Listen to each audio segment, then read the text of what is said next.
Hello everyone. तो हम लोग जो कॉनिक सेक्शन की शीट सॉल्व कर रहे थे, अगर आपको याद हो पिछले वीडियो में, तो उसको कंटिन्यू कर रहे हैं। तो एक और शीट है यहाँ पे अपने पास, ये भी कॉनिक सेक्शन पे है, तो इसको देख रहे हैं हम लोग। चलिए शुरू करते हैं। फर्स्ट क्वेश्चन में कह रहा है कि ये हाइपरबोला का जो लेटेस्ट रेक्टम है वो राइट एंगल सबटेंड कर रहा है एट द पॉइंट 0, B। तो square of eccentricity of the hyperbola बताना है। तो मान लेते हैं ये अपना हाइपरबोला है, इसमें 0, B एक पॉइंट है। लेटेस्ट रेक्टम सबटेंड कर रहा है राइट एंगल यहाँ पे, तो कुछ इस तरह से 90 डिग्री है यहाँ पे अपने पास। अब जो एंड पॉइंट्स है अपने पास लेटेस्ट रेक्टम का, वो AE, B² और AE, -B²। तो सिंपल सी बात है, दोनों का स्लोप का प्रोडक्ट -1 होना चाहिए। तो बना लेते हैं फटाफट से, AP, B ऐसा बोल देते हैं। तो AP/M BP -1 करना होगा। चलो कर लेते हैं।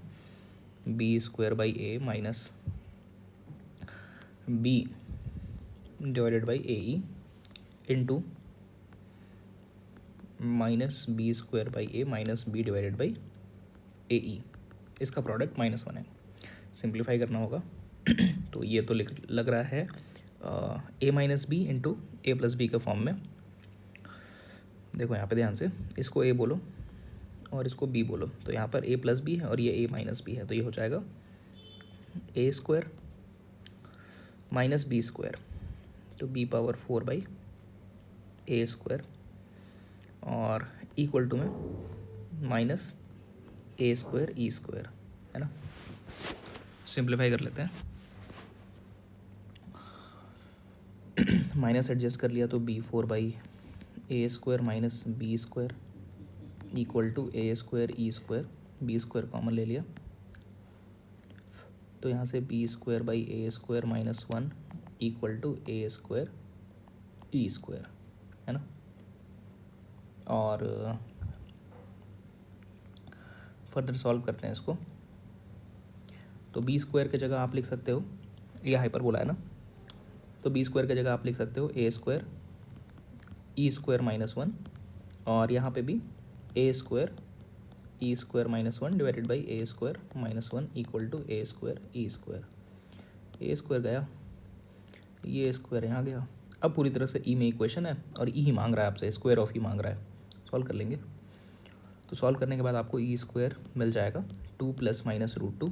और आपको पता है हाइपरबोला की इसेंट्रिसिटी 1 से बड़ी होती है, और अगर इसेंट्रिसिटी 1 से बड़ी है तो 1 से बड़े का स्क्वायर भी 1 से बड़ा आएगा, तो यहाँ माइनस वाले को रिजेक्ट करना पड़ेगा। तो 2 + √2 आपका करेक्ट आंसर बनेगा, जो कि ऑप्शन सी है। चलो सेकंड क्वेश्चन पर आते हैं। इसमें कह रहा है slope of the chord of the parabola which is normal at one end and which subtends a right angle at the origin. दो बातें बोली गई हैं। एक पैराबोला है y² = 4ax। कह रहा है कि एक कॉर्ड है जो कि नॉर्मल है एक एंड पे। तो एक कॉर्ड बनाते हैं इस प्रकार से कि नॉर्मल है एक एंड पे, मतलब मान लेते हैं ए बी एक कॉर्ड है, तो ए पे ये नॉर्मल है, पैरामीटर T1 T2 बोल दो, है। तो T1 पे नॉर्मल है और T1 T2 कॉर्ड है। Which subtends a right angle at origin. अब ये 90 डिग्री सबटेंड कर रहा है ओरिजिन पे, ये दूसरी बात है। 90 डिग्री एट ओरिजिन 90 है। तो कह रहा है स्लोप ऑफ द कॉर्ड बताना है। ये लाइन का ए बी लाइन का स्लोप अपने को चाहिए। तो देखो पहली जो बात थी कि ये कॉर्ड है, तो कॉर्ड का स्लोप क्या होता है? कॉर्ड का स्लोप होता है 2/T1 + T2, और यही कॉर्ड T1 पे नॉर्मल है, तो नॉर्मल का स्लोप कितना होता है? देखो टेंजेंट का स्लोप 1/T होता है, तो नॉर्मल का -T हो जाएगा, तो ये -T1 हो गया। ये दोनों इक्वल हैं, तो यहाँ पे एक बार थोड़ा सा सॉल्व कर लेते हैं। तो -T1² -T1 T2, ये एक इक्वेशन 1 है। दूसरी बात बोला था कि ए बी जो है ओरिजिन पे 90 डिग्री सबटेंड कर रहा है, तो ओ ए का जो स्लोप है और ओ बी का जो स्लोप है उसका प्रोडक्ट -1 हो जाएगा। अब अगर ए मेरा पॉइंट T1 है, तो इसका कोऑर्डिनेट कितना हो जाएगा? A_T1² 2A_T1। सिमिलरली यहाँ पे बी का भी लिख सकते हैं। तो ओ ए का स्लोप कितना दिख रहा है? ओ ए का स्लोप आपका आ जाएगा 2A_T1 डिवाइडेड बाई A_T1², तो 2/T1 हो जाएगा। तो MOA इंटू MOB है -1, और MOA की वैल्यू दिख रही है 2/T1। इसी तरह से ये 2/T2 आ जाएगा और ये -1 है, तो T1 T2 आ गया -4। ये सेकंड इक्वेशन है। इस T1 T2 की वैल्यू को यहाँ पुट कर देते हैं ना, तो ये बन जाएगा 2 = -T1² और +4। तो T1 स्क्वायर की वैल्यू आ गई 2, तो T1 हो गया plus minus T1 equal to plus minus √2, ये T1 हो गया। पूछा क्या था भाई, पूछा था स्लोप ऑफ द कॉर्ड। तो कॉर्ड का स्लोप क्या है, देखो माइनस T1 के बराबर है ना, तो स्लोप आ जाएगा माइनस प्लस √2। तो यहाँ से आपका ऑप्शन बी करेक्ट हो रहा है। तीसरे पर आते हैं, कह रहा है एक लाइन है वो इंटरसेक्ट कर रहा है पैराबोला को एट ए एंड बी पे। Tangents drawn to the parabola at A and B intersect at C, तो सम ऑफ एंगल्स आपसे बोल रहा है। तो कुछ सिनारियो इस तरह का है ना कि अगर आप फिगर बनाओगे तो y² इक्वल टू 8x है और ये कोई लाइन होगा, वो इस पैराबोला को इंटरसेक्ट कर रहा है किसी पॉइंट ए और बी पे। अब टेंजेंट जब बनाया जाएगा ए और बी पे, टेंजेंट बनाया ए और बी पे, तो ये किसी पॉइंट सी पे इंटरसेक्ट कर रहा है जो कि फोर्थ क्वाड्रेंट थर्ड क्वाड्रेंट में नहीं है, वो सेकंड क्वाड्रेंट में जो दिया हुआ है उसके हिसाब से, है ना। अपन तो रफ डायग्राम बना रहे हैं, तो सी पे इंटरसेक्ट कर रहा है। तो आपसे पूछा यह गया है कि सी ए बी एंगल, मतलब ये वाला एंगल, और प्लस सी बी एंगल, इन दोनों का एंगल का सम चाहिए। अगर आप थोड़ा ध्यान दो तो ये लाइन में आपको ये बताया गया है कि एल एक पैरामीटर है ना, एल एक कोई भी रियल नंबर है एक्सेप्ट 0। तो अगर ये फैमिली ऑफ लाइंस में मान के थोड़ा सा सिंप्लीफाई करूँ कि देखूँ ज़रा किस पॉइंट से ये फैमिली ऑफ लाइन पास कर रहा है, तो इक्वेशन मेरा है अपने पास एल एक्स, मैं लिख लेता हूँ l x minus y minus 2l equal to 0। तो l वाले टर्म्स हैं x माइनस 2 और माइनस वाई इक्वल टू 0। तो ये फैमिली ऑफ लाइन हो गया ना, ये लाइन 1 है, ये लाइन 2 है। तो लाइन 1 तो पास कर रहा है 2 से, x इक्वल टू 2 से, दोनों को सॉल्व करेंगे तो 2,0 अपने को मिल रहा है, x2 और y 0। तो ये फिक्स्ड पॉइंट है जहाँ से वो सारे lines family of lines pass कर रहे हैं 2,0 से, मतलब 2,0 कहीं यहाँ पे है। और आपको पता है ये जो पैराबोला दिया है इसका फोकस क्या है, फोकस भी आपको तो 2,0 ही दिख रहा है, मतलब ये अपने आप में एक फोकल कॉर्ड है। ओके, ये भी एक फोकल कॉर्ड हो गया, ये एक बन गया है फोकल कॉर्ड। अब फोकल कॉर्ड के एंड पॉइंट्स पे हमने टेंजेंट बनाया और वो कहीं इंटरसेक्ट कर रहा है सी पे। तो ये तो एक प्रॉपर्टी है, याद करो, अगर फोकल कॉर्ड के एंड पॉइंट पे हम लोगों ने टेंजेंट बनाया तो जहाँ भी इंटरसेक्ट करेगा तो वो इंटरसेक्ट तो पहली बार तो डायरेक्ट इस पे करेगा और 90 डिग्री सबटेंड करेगा यहाँ पे एंगल 90 होगा। जब यहाँ 90 हो गया तो ए सी भी एक ट्रायंगल है, सी पे एंगल 90 है, तो ए प्लस बी का सम कितना आएगा, वो भी 90 आएगा। आंसर आ गया भाई, बी ऑप्शन। चलो तीसरे पर फोर्थ पे आते हैं। फोर्थ क्वेश्चन कह रहा है नंबर ऑफ वैल्यूज ऑफ सी बताने हैं इस प्रकार से कि जो लाइन है वो टच कर रहा है इस कर्व को, कर्व अपने आप में एलिप्स है। तो यार टेंजेंसी इक्वेशन ऑफ टेंजेंट का कंडीशन लगा लेते हैं इलिप्स में। तो इलिप्स का कंडीशन क्या होता है कि c² equal to a² m² plus b² होता है ना, a² m² प्लस b² होता है। फिलहाल अपने पास c तो c ही है और a² का वैल्यू 4 है, m यहाँ से देखोगे आप तो m की वैल्यू भी c है, तो ये भी c² हो गया और प्लस b² भी 1 है। तो यहाँ से 3c² इक्वल टू -1 आ रहा है। भाई ये तो पॉसिबल ही नहीं है ना, 3² पॉजिटिव वैल्यू -1 हो नहीं सकता, तो c की कोई वैल्यू नहीं आ रही है, मतलब 0 हो गया। चलो फिफ्थ पर आते हैं। कह रहा है कि लेट दिस इक्वेशन, जो कि अपने आप में लीनियर है, मतलब लाइन है जिसमें थीटा यहाँ से यहाँ जा रहा है, इंटरसेक्ट कर रहा है इस इलिप्स को at the point p and q, then the angle between the tangents at p and q of the ellipse. तो आप थोड़ा समझ लो कि 6 से अगर डिवाइड किया तो ये आपका इलिप्स है, x² / 6 plus y² / 3 equal to 1, कुछ इस प्रकार का इलिप्स है। ठीक, अब कह रहा है कि एक लाइन थी जो इंटरसेक्ट कर रहा है इस इलिप्स को पी और क्यू पे, कोई भी लाइन है मान लेते हैं, पी और क्यू पे इलिप्स कट कर रहा है। Then the angle between the tangents, अब पी पे टेंजेंट बनाया, क्यू पे टेंजेंट बनाया, कह रहा है the angle between the tangents at p and q of the ellipse. तो यहाँ पे एंगल थीटा आपसे पूछ रहा है, ये थीटा एंगल कितना है, ये सवाल है, क्वेश्चन है। ठीक है, चलिए तो सॉल्व करते हैं हम। देखो अगर ऐसा बोल दें कि इनका जो इंटरसेक्शन वाला कोई पॉइंट है, कुछ मान लेते हैं जैसा a, b मान लिया, है ना, a, b मान लिया, इंटरसेक्शन वाला पॉइंट इनका a, b मान लिया। अब देखो ये जो, इसका नाम भी रख लेते हैं पॉइंट a। देखो a के रिस्पेक्ट में अगर मैं pq को देखूं तो वो तो कॉर्ड ऑफ कॉन्टैक्ट दिख रहा है और pq को इक्वेशन दे रखी है और आपसे एंगल पूछ रहा है। तो एक काम करते हैं, पॉइंट a के रिस्पेक्ट में कॉर्ड ऑफ कॉन्टैक्ट लिखने की कोशिश करते हैं, है ना, t = 0 लिखते हैं एक बार, तो वो बन जाएगा ax/6 और by/3 -1 इक्वल टू 0। थोड़ा सिंप्लीफाई करेंगे तो आपको थ्रू आउट 6 से मल्टीप्लाई कर लो, तो ये A X plus 2by minus 6 equal to 0। ये किसकी इक्वेशन है? पी क्यू की इक्वेशन है, और पी क्यू का ही इक्वेशन दे रखा है क्वेश्चन में भी, ये वाला। तो ये सेम है दिए हुए इक्वेशन से। दोनों को कंपेयर करते हैं एक बारी। दोनों को कंपेयर किया तो यहाँ से x का कोएफिशिएंट a है, वहाँ से x का कोएफिशिएंट कितना भाई? cos थीटा बाई 2 है, cos थीटा बाई 2। यहाँ से y का कोएफिशिएंट है 2b, और वहाँ से y का कोएफिशिएंट है sin थीटा। यहाँ से कांस्टेंट है -6, और वहाँ से कांस्टेंट है इसको इधर कर लो, -1 इक्वल टू 0, तो -1 है। अब अगर आप कंपेयर करो यहाँ से, तो आपको a और b में कुछ रिलेशन मिल सकता है ना? कैसे मिल सकता है कि ये तो माइनस गया, और cos थीटा की वैल्यू आपको दिख रही होगी 1/3, और sin थीटा की वैल्यू कितनी दिख रही? a/3, और sin थीटा की वैल्यू दिख रही होगी ये भी b/3। तो cos square plus sine square 1 का मतलब a square plus b square equal to 9 मिल रहा है। इसको अगर मैं लोकस में कन्वर्ट करूँ, x, y से रिप्लेस करूँ, तो ये लोकस मिला है। किसका लोकस मिला है? a का, intersection of the tangents drawn at the point p and q का लोकस मिल गया। और आप अगर इसको ध्यान से देखोगे और दिए हुए इलिप्स, जो कि ये इक्वेशन था, इसको ध्यान से देखोगे तो आपको दिख रहा है ये 9 जो लिखा है ये a square plus b square है। तो ये किसकी इक्वेशन है? ये तो डायरेक्टर सर्कल का इक्वेशन है। अगर ये डायरेक्टर सर्कल है ना, locus of A director circle है, तो एंगल कितना इंक्लूड होगा यहाँ पे? सोचिए, 90 डिग्री होगा भाई। डायरेक्टर सर्कल का डेफिनेशन यही होता है, intersection of, locus of intersection of perpendicular tangents. तो ऑप्शन डी आपका सही हो गया है। चलो अगले 6 पर आते हैं। क्वेश्चन 6 कह रहा है कि if mid point of the chord intercepted on this line by this ellipse is alpha comma beta, तो अल्फा प्लस बीटा मांग रहा है। काफ़ी आसान सवाल है। देखो आपको एक इलिप्स दे रखा है इस प्रकार का, और कह रहा है एक लाइन है, लाइन है अपने पास कुछ, जिसमें इंटरसेप्ट कर रहा है ना, मतलब एक कुछ portion of length of the line है इलिप्स के बीच में। Mid point of the chord इसका अल्फा कॉमा बीटा है। मिड पॉइंट कहीं पर होगा, बोल देते हैं अल्फा कॉमा बीटा। तो अल्फा और प्लस बीटा निकालने की बात बता रहा है, और लाइन की इक्वेशन दे रखा है। तो यार ये तो mid point of the chord हो गया ना, ये भी अगर कॉर्ड है तो इसका मिड पॉइंट है पॉइंट पी। तो इस कॉर्ड की इक्वेशन लिखनी हो जिसका मिड पॉइंट दिया है, तो टी इक्वल टू S1 लगाते हैं, लगा लेते हैं टी इक्वल टू S1।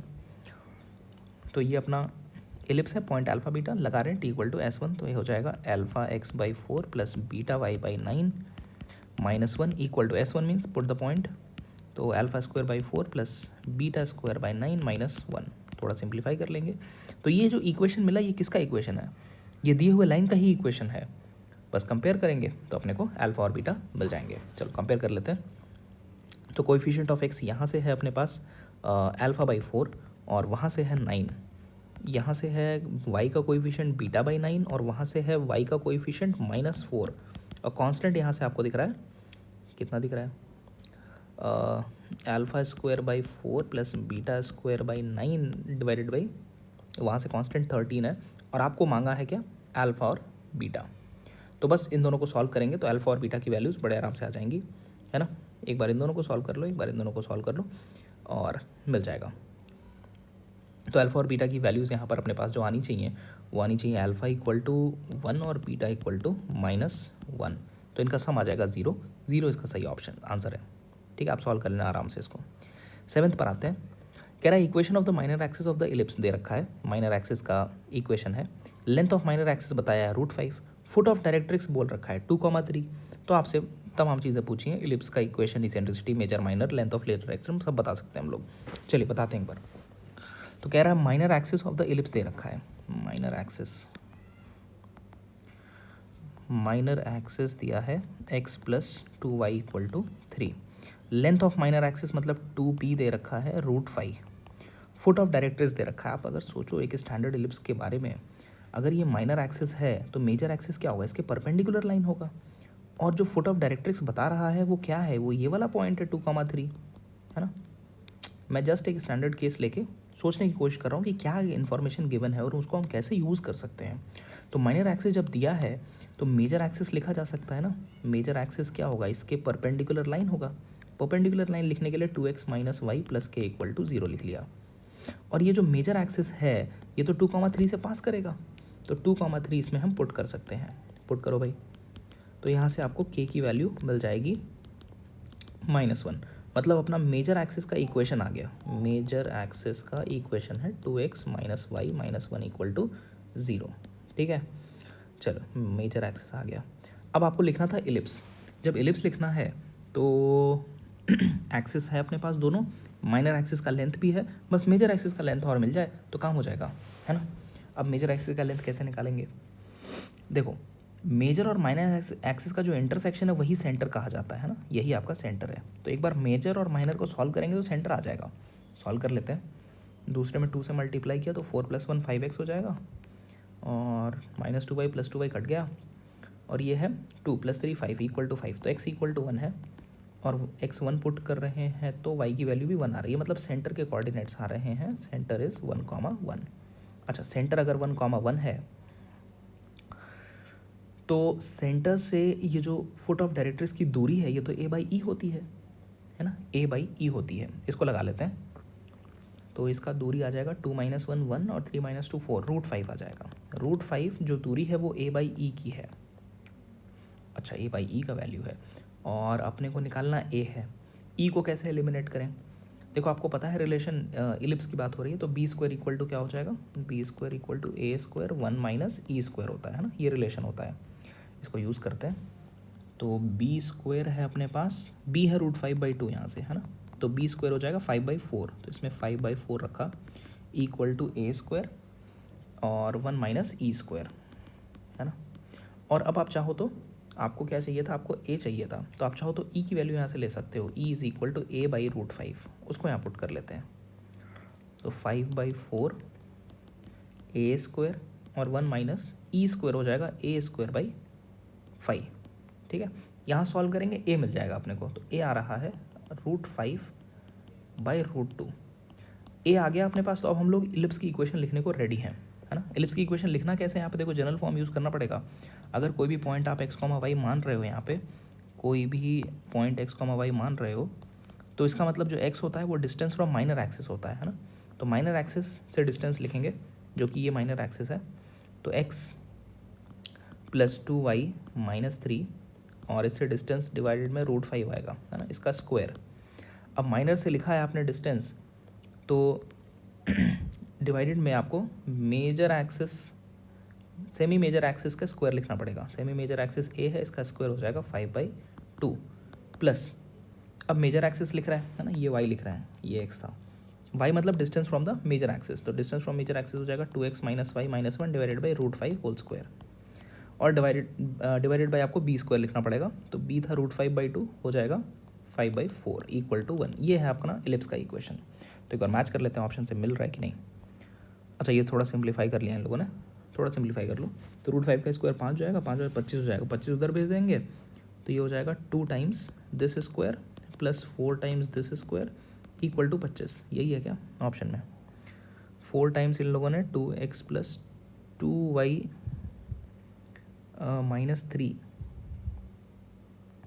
और प्लस 2 टाइम्स x + 2y - 3। सही है भाई, बिल्कुल सही है, पहला ऑप्शन मैच कर रहा है। दूसरा कह रहा है eccentricity of the ellipse is 1/√2।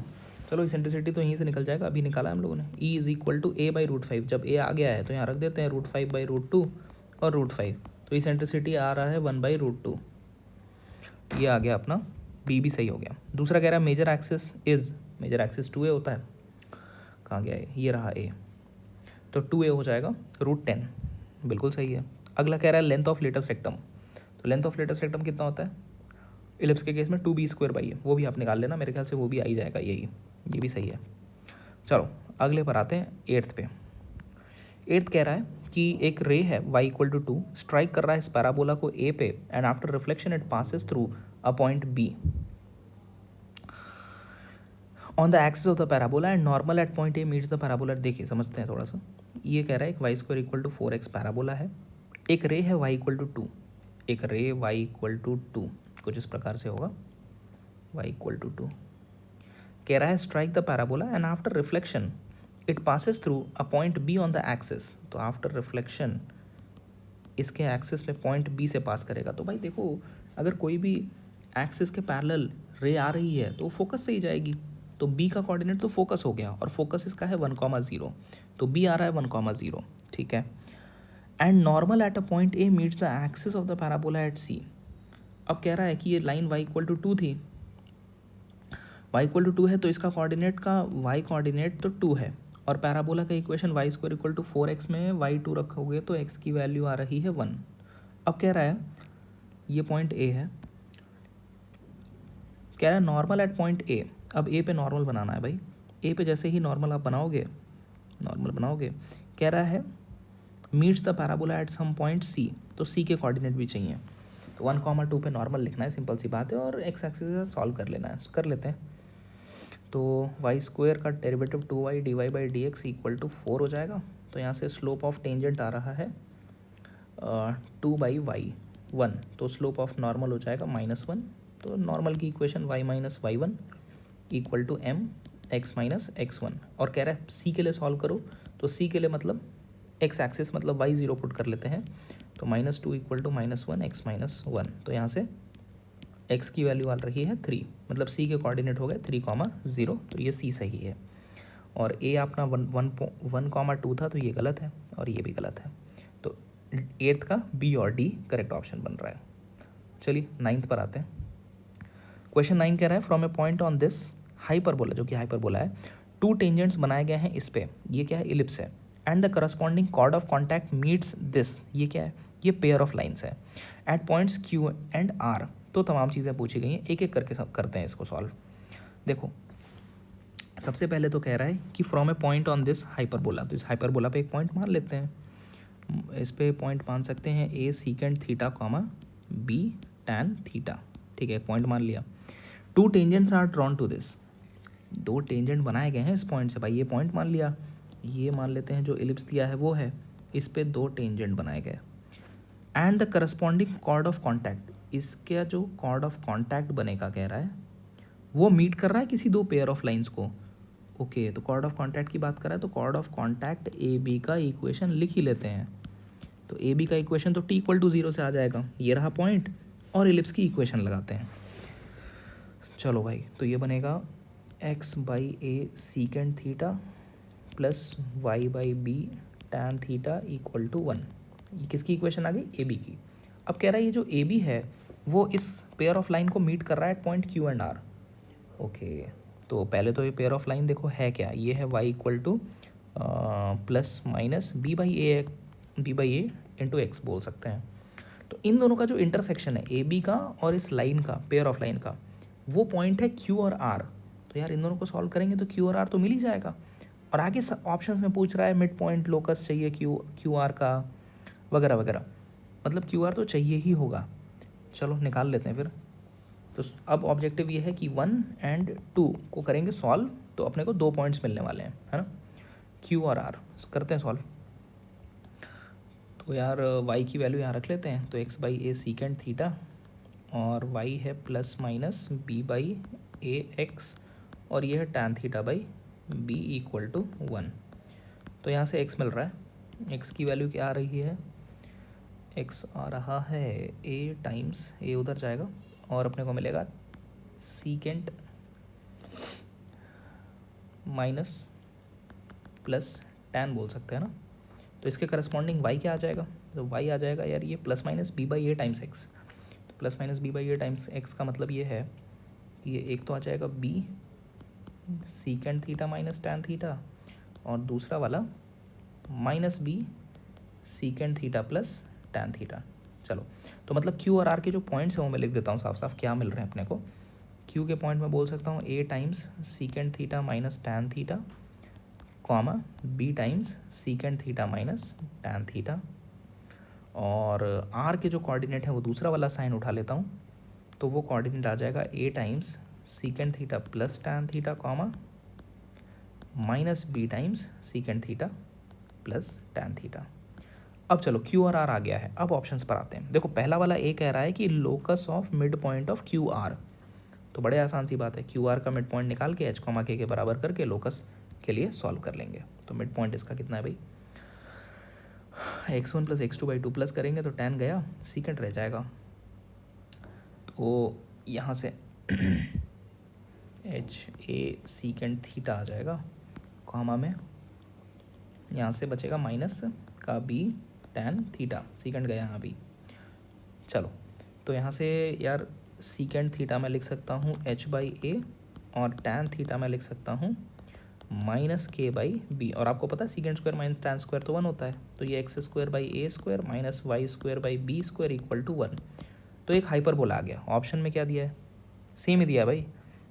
नहीं, लोकस ऑफ मिड पॉइंट ये वाला सेम दिया, ये गलत हो गया, ए गलत हो गया, बी सही है। ओके चलो नेक्स्ट क्या बोल रहा है? नेक्स्ट कह रहा है locus of image of mid point of q r in x axis. थोड़ा समझना ध्यान से, यहाँ पे कह रहा है जो क्यू आर का इमेज लेंगे इन एक्स एक्सिस उसका जो है लोकस मांग रहा है। Locus of image of mid point of q are का मिड पॉइंट का इमेज लेना है एक्स एक्सिस के अबाउट, उसका लोकस चाहिए इमेज का। तो पहली बात तो ये जो आपको कर्व मिला है mid point of q are का लोकस, ये क्या कर्व है?